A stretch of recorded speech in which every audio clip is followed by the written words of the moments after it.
این امر مهمی است که کودک شما همیشه در هنگام سفر با اتومبیل، کامیون یا وانت سقف‌دار به طور ایمن در صندلی مناسب خود قرار بگیرد و کمربند ایمنی بسته شود. آیا کودک شما در صندلی مناسبی است؟ صندلی رو به عقب بهترین محافظت را از سر و گردن و ستون فقرات کودک شما در هنگام تصادف یا توقف به عمل می آورد. هنگامی که کودک شما از صندلی نوزاد بزرگتر می شود، از یک صندلی بزرگتر رو به عقب استفاده کنید. وقتی کودک شما در صندلی رو به عقب باشد، تا سن 2، 3 یا حتی 4 سالگی در ایمن‌ترین وضعیت سواری قرار دارد.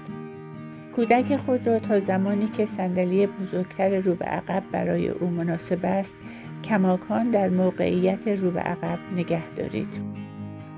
هنگام استفاده از صندلی ماشین دارای مهار باید کاملا محکم باشد. گیره سینه هم باید در سطح زیر بغل باشد.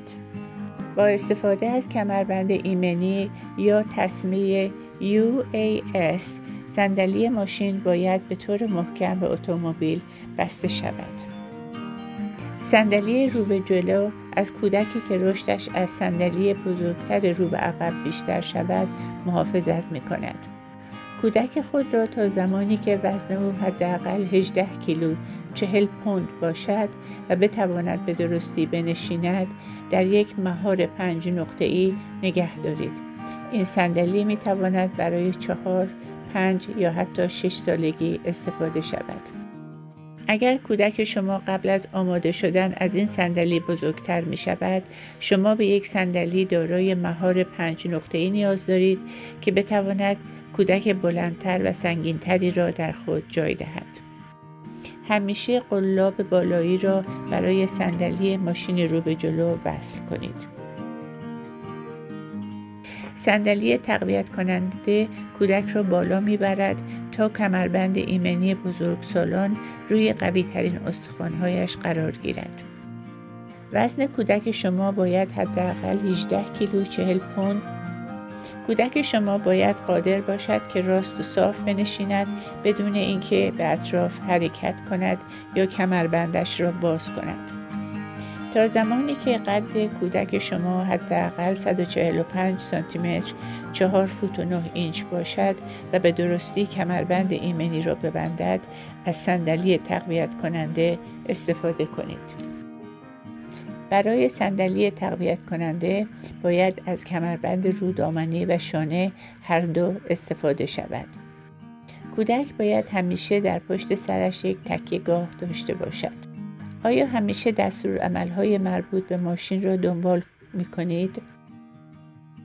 آیا کودک شما می‌تواند از کمربند ایمنی به طور ایمن استفاده کند؟ آیا قد کودک شما حداقل 145 سانتی متر 4 فوت و 9 اینچ است؟ آیا زانوهای کودک شما هنگام نشستن تا به آخر روی لبه صندلی خم می شود؟ آیا کمربند شانه از سینه عبور می کند و بین گردن و شانه کودک شما قرار می گیرد؟ آیا کمربند شانه از سینه عبور می کند و بین گردن و شانه کودک شما قرار می گیرد؟ آیا کودک شما می تواند در تمام طول سفر در اتومبیل بدون قوز کردن به همین صورت بنشیند؟ آیا زمانی که کودک شما تمام 5 مرحله فوق را اجرا می کند، از صندلی تقویت کننده برای هر سواری استفاده کنید؟ کودکان زیر 13 سال در صندلی عقب امن‌تر هستند.